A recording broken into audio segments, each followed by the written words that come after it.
ডান পাশে বসে আছে জাতীয়তাবাদী ছাত্র দলের সাবেক সেক্রেটারি জনাব ভাই সহ ছাত্রদল সবাই আমার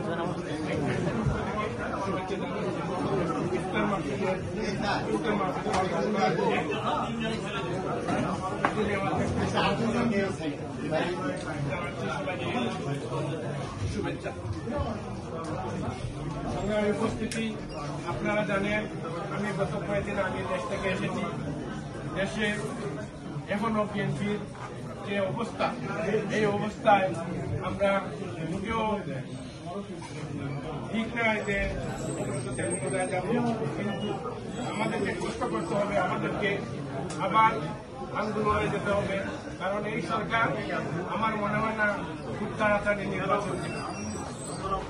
যদিও আগামী 24 তারিখ লিমন বাংলাদেশে যাচ্ছেন, আমি অনুরোধ করব দেশে গিয়ে